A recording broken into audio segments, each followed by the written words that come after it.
ចាជំរាបសួរកូនៗទាំងអស់គ្នាសូមសប្បាយកូនចាអរគុណព្រះអង្គសម្រាប់ថ្ងៃថ្មីហើយនឹងជួបជាមួយអ្នកគ្រូនៅកិច្ចការថ្នាក់ទី4ថ្ងៃនេះយើងរៀនពីភាសាខ្មែរមេរៀនទី7ចារឿងព្រះថោងនាងនាគចាអញ្ចឹងថ្ងៃនេះអ្នកគ្រូចង់ឲ្យកូនអានអត្ថបទទាំងអស់គ្នាអញ្ចឹងមុននឹងកូនអានគឺអ្នកគ្រូអានមុនកូនរបស់គ្នាសិនហើយសូមកូនរបស់គ្នា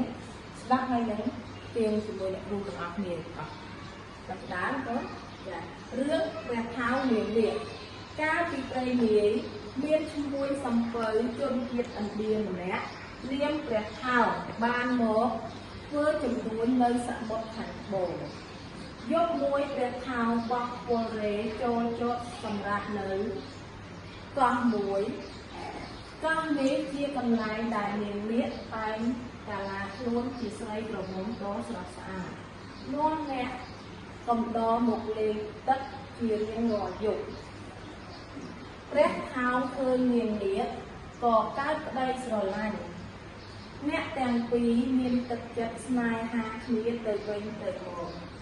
ស្ដេចនាគទ្រង់ជ្រាបក៏យាងមកកោះមកហើយរៀបអភិសេកបុត្រទាំងពីរតាមប្រពៃណីក្រោយមកព្រះថោងចង់ទៅស្គាល់ឋានពីជងនាគតែទ្រង់ពុំចេះជ្រែកទឹកជ្រែកដីសោះនាងនាគក៏ឲ្យព្រះថោងតោងកំទុយមុជជ្រែកទឹកជ្រែកដីបានទៅដល់ឋានពីជងនាគដូចប្រាថ្នាចាអញ្ចឹងអត្ថបទនេះគឺមានតែប៉ុណ្ណឹងហើយអ្នកគ្រូសង្ឃឹមថាកូនទៅផ្ទះវិញអាចអានហើយនឹងមានចម្ងល់អីអាចសួរអ្នកគ្រូបាននៅពេលក្រោយចាសូមអរគុណច្រើនសូមជម្រាបលា